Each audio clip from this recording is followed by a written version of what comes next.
Hai semua, kali ini saya buat kue yang tidak pernah ketinggalan zaman, yang tetap jadi favorit setiap orang. Kue lapis ketan ini cara buatnya mudah banget dan simple banget, hanya diaduk-aduk aja untuk rasanya enak dan sedikit kenyal. Cocok banget untuk dijadikan ide jualan teman-teman di rumah. Yuk kita langsung aja ke cara pembuatannya.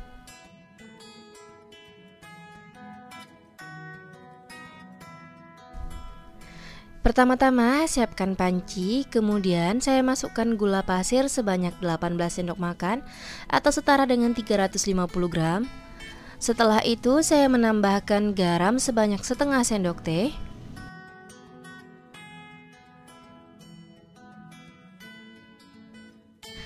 Kemudian saya masukkan santan sebanyak 1500 ml yang saya dapat dari satu butir kelapa yang sudah tua. Nah, kalau teman-teman mau gunakan takaran gelas belimbing, masukkan sebanyak 5 gelas belimbing penuh yang berukuran 250 ml ya teman-teman.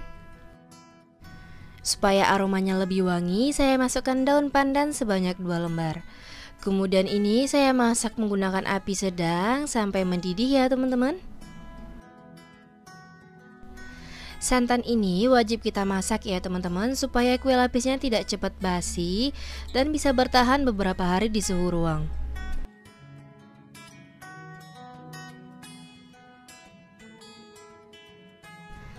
Setelah mendidih, kita matikan api kompornya dan terus kita aduk supaya uap panasnya keluar. Nah, kalau mau gunain larutan santan ini, pastikan dia benar-benar dingin atau suhunya udah hangat baru boleh digunakan ya teman-teman. Selanjutnya saya siapkan wadah bersih. Kemudian saya masukkan tepung ketan sebanyak 35 sendok makan atau setara dengan 350 gram.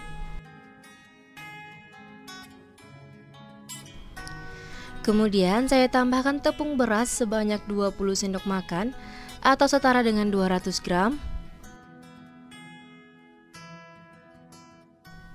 Selanjutnya saya masukkan vanili sebanyak setengah sendok teh. Lalu saya tambahkan larutan santan yang udah kita buat tadi dan sudah suhu ruang. Kemudian kita aduk rata sampai semuanya tercampur. Untuk larutan air santannya ini saya masukkan secara bertahap dan terus diaduk supaya mudah mencampurkannya, dan pastikan untuk teksturnya ini licin ya teman-teman, dan tidak ada bahan yang masih menggumpal ataupun bergerindil.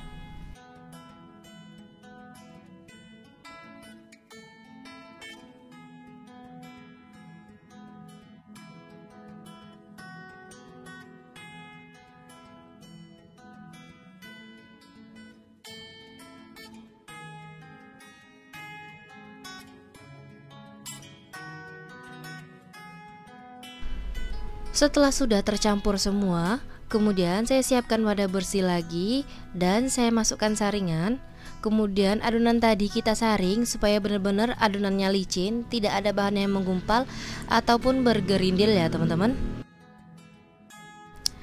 Adonan ini saya dapat kurang lebih sebanyak 1800 ml, dan adonan ini saya bagi menjadi 3 bagian sama rata dan sama banyaknya. Masing-masing adonan sebanyak 600 ml ya teman-teman. Untuk warnanya saya gunakan pasta yang berwarna ungu. Nah, di sini saya masukkan ke wadah yang pertama sebanyak kurang lebih 18 tetes. Nah, untuk warnanya ini saya ingin terlihat lebih tua ya teman-teman. Dan ini saya aduk rata sampai semuanya tercampur. Untuk wadah yang kedua, saya masukkan sebanyak 5 tetes pewarna makanan ungu. Ini saya ingin warnanya lebih muda dari warna yang pertama ya teman-teman.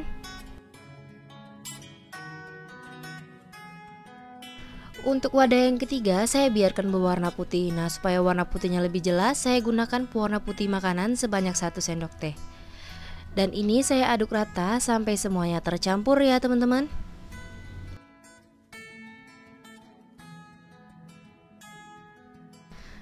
Di sini saya gunakan loyang yang berukuran 24 x 10 cm serta sudah saya olesi dengan minyak tipis-tipis.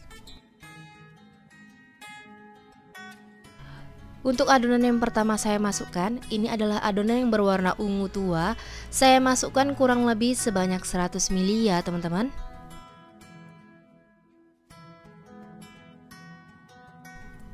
Kukusannya udah saya panaskan sebelumnya, dan tutup kukusan jangan lupa diberi alas dengan kain bersih supaya uap panasnya tidak menetes.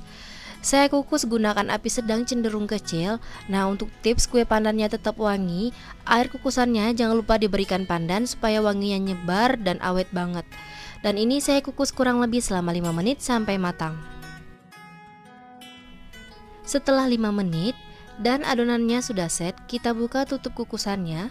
Untuk warna selanjutnya saya masukkan adonan yang berwarna putih kurang lebih sebanyak 100 ml ya teman-teman. Dan ini saya kukus kembali kurang lebih selama 5 menit sampai adonannya set. Setelah 5 menit dan adonannya sudah set, untuk layer selanjutnya saya gunakan adonan yang berwarna ungu muda. Dan ini saya kukus lagi kurang lebih selama 5 menit sampai set ya teman-teman.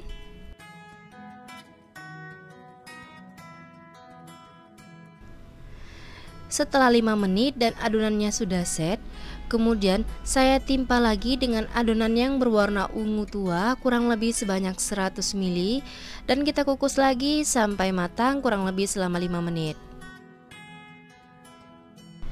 Sampai sini sudah mulai paham ya teman-teman. Untuk adonan yang pertama saya gunakan warna ungu tua. Setelah itu saya timpa dengan adonan yang berwarna putih. Setelah adonan putih matang saya timpa dengan adonan yang berwarna ungu muda.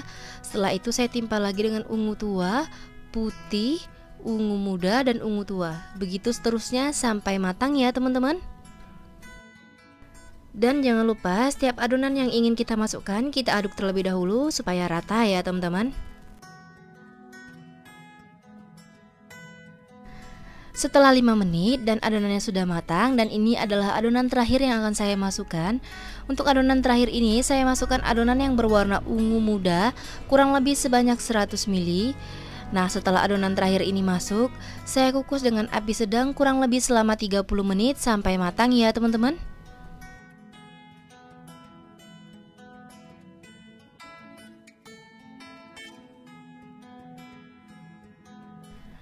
Setelah 30 menit dan kue lapis tepung ketannya udah matang, kemudian kita buka tutup kukusannya dan langsung kita keluarkan dari kukusan ya teman-teman.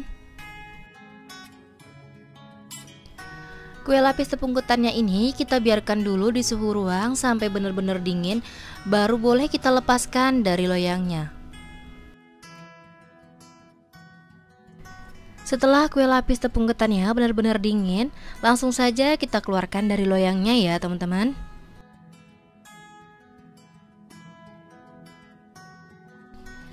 Yuk kita sama-sama lihat hasilnya.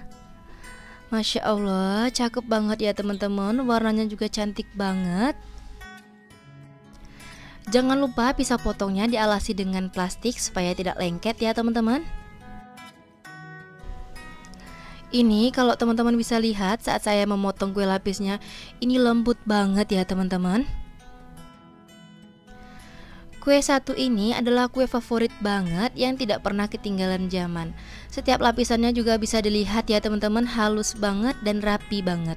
Untuk tekstur dari kue lapisnya ini kenyal, lembut, manisnya pas, gurih santannya kerasa banget dan enak banget. Cocok banget untuk dijadikan cemilan bareng keluarga tercinta.